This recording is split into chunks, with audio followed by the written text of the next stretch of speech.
नमस्कार, फिर से प्रस्तुत हूँ मैं आचार्य ऋषि वरदानंद। आप सभी को जय जय राम। चंद्र ग्रहण के बारे में ये छोटा सा रील बनाने की कोशिश है कि चंद्र ग्रहण कब है, कैसे है, क्या करना है और इसका क्या प्रभाव विभिन्न राशियों पर पड़ने वाला है। चंद्र ग्रहण 3 मार्च को दोपहर बाद 3:20 से लेकर के 6:47 तक रहेगा। भारत में भी दिखाई देगा। कहाँ कहाँ कैसे दिखाई देगा? नॉर्थ ईस्ट में अधिक समय तक 1 से 1.5 घंटे के समय दिखाई देगा। नीचे आते आते समय घटता चला जाएगा। लेकिन जैसे दिल्ली में, भोपाल में, चेन्नई में 25-30 मिनट का समय होगा दिखाई देने के लिए।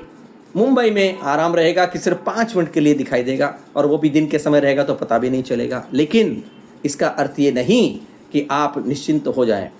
भारत में या विश्व में कहीं भी चंद्र ग्रहण होता है तो ग्रहण का असर पूरे पृथ्वी पर पड़ता है। तो इस चंद्र ग्रहण पर भी बहुत प्रभाव पड़ने वाला है पूरे संसार पर। बड़ी उथल पुथल होने वाली हैं, जिसकी गूंज अभी आपने आज से ही शुरू देख ली होगी, सुन ली होगी, और ये आहट चलती रहेगी, अगले 15-20 दिनों तक चलेगी। क्योंकि इसके बाद 15 दिन के अंदर अंदर एक दूसरा ग्रहण भी आ रहा है। तो चंद्र ग्रहण, सूर्य ग्रहण एक साथ इस तरह से 15 दिन के अंतर में आना, ये बहुत अद्भुत संयोग, महासंयोग की घटना है, और इसका असर सब पर पड़ने वाला है। महाभारत के विश्व पर्व में भी आया है कि जब 15 दिन के अंतर में परस्पर कोई 2 ग्रहण आते हैं तो उससे पूरे विश्व में उथल पुथल और प्रलय का एक समय होता है। कुछ न कुछ बड़ी दुर्घटनाएं एक नहीं अनेक होंगी। अग्नि से भी हो सकती है, जल से भी हो सकती है, युद्ध भी हो सकते हैं। तो ये सारी बातों का ध्यान रखते हुए हमें सतर्क होना है। चंद्र ग्रहण पे क्या करना है, सभी को सतर्क रहना है।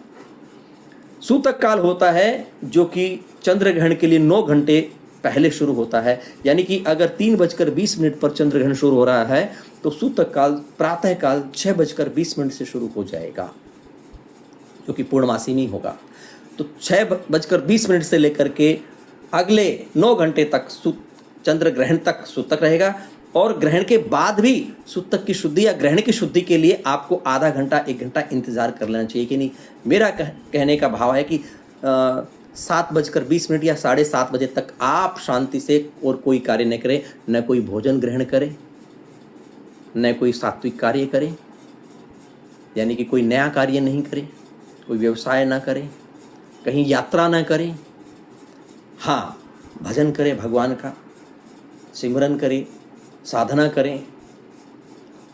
हवन आप कर सकते हैं, लेकिन किसी मूर्ति को, देवताओं को, तस्वीरों को, इनको छुए नहीं।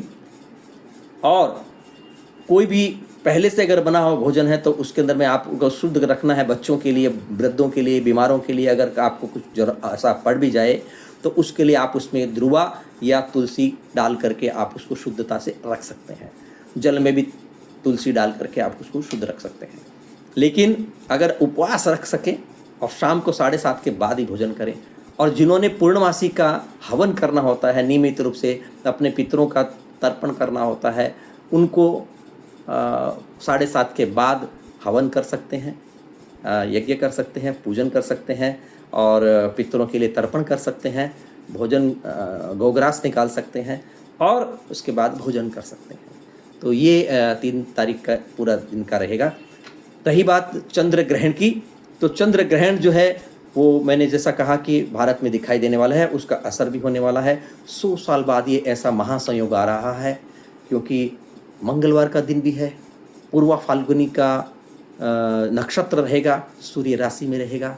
तो इसके अनुसार आपको ध्यान रखना है कि इसका असर विभिन्न राशियों पर क्या क्या पड़ने वाला है। उसको मैं आपको एक अगले छोटे से रील में बताने जा रहा हूँ। सभी अपनी अपनी राशि के अनुसार, लग्न के अनुसार भी फर्क पड़ेगा, वो भी मैं आपको बता दूंगा। तो आप सभी ध्यानपूर्वक उसको सुनिए। जय जय राम।